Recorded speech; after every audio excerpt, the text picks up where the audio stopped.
le profil de la personne qui est estimé à 8 mètres. Nous avons l'équipement avec un step qui va de 15 à 30 cm. Nous pouvons commencer le test en pressant sur le bouton en bas au centre avec les deux engrenages.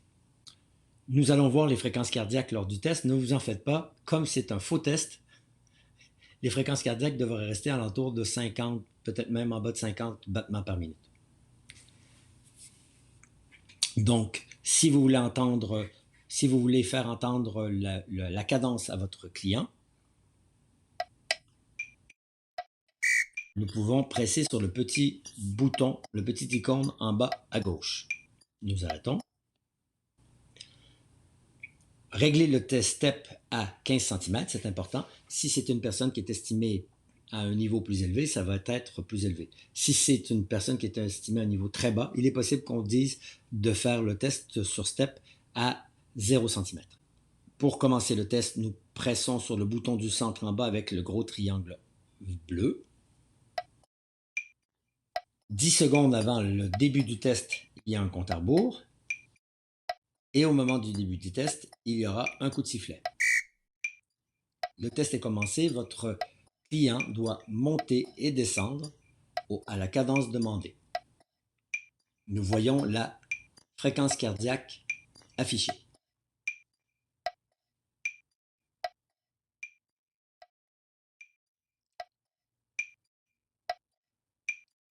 Il ne reste que 10 secondes pour compléter le palier. Les paliers sont de 90 secondes. Il y a 30 secondes de repos entre chaque palier. Il y a un coup de sifflet. Et si vous prenez votre doigt et vous amenez la petite bulle du premier palier vis-à-vis les deux triangles verts, vous allez voir quelle était la fréquence cardiaque du premier palier, dans ce cas-ci 47, à la fin du premier palier. 10 secondes avant le début du prochain palier, vous allez avoir la cadence indiquée pour le palier subséquent. Le palier est commencé. Pour ce palier, votre client doit aller à une cadence de 111 mouvements par minute qui est indiquée par le métronome automatiquement.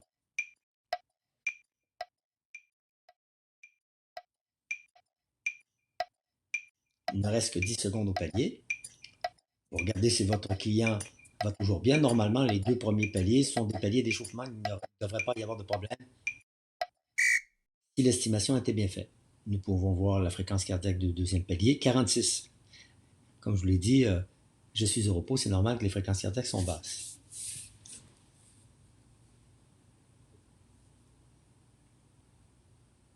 Si vous avez fait une bonne estimation, normalement, votre client devrait faire 4, 5 ou 6 paliers.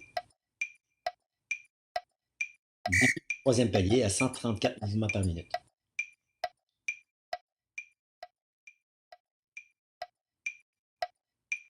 Il ne reste que 10 secondes au troisième palier. Il n'y a pas de problème pour votre client. Actuellement, votre faux client il est capable de suivre la cadence. Nous avons la fréquence cardiaque du troisième palier, dans ce cas-ci 47.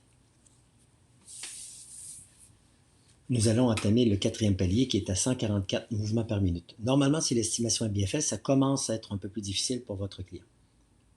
Peu importe le niveau, en autant que vous ayez fait une bonne estimation.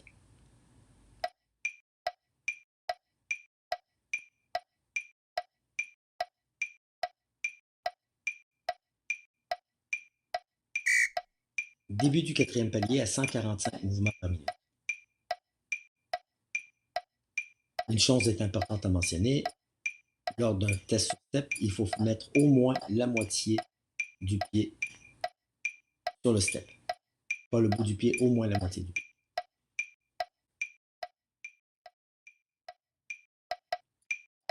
Nous sommes au cinquième palier, votre client a de la difficulté à suivre la cadence.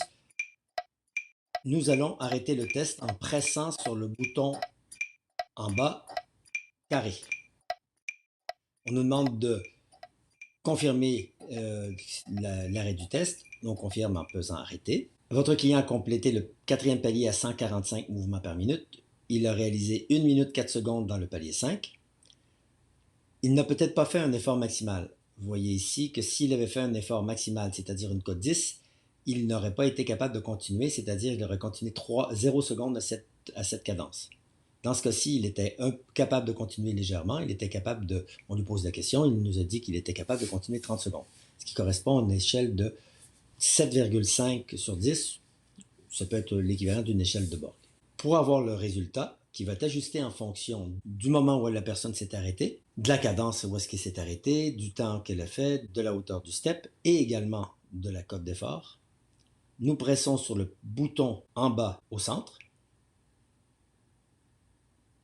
et nous obtenons l'évaluation des METs à 7,7, ce qui donne le 39e percentile, c'est-à-dire qu'il y a 39% des hommes de 59 ans qui sont moins en forme et 61% qui sont plus en forme que les 7,7 mètres de l'estimation.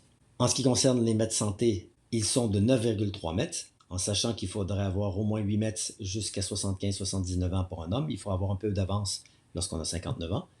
Ça prend 9,3 mètres. Daniel Mercier n'a que 82% des mètres santé. En même temps, il est possible d'avoir, si vous allez chercher vos courriels, vous allez recevoir comme professionnel un courriel et votre client va recevoir un courriel où est-ce que vous avez un bilan plus complet.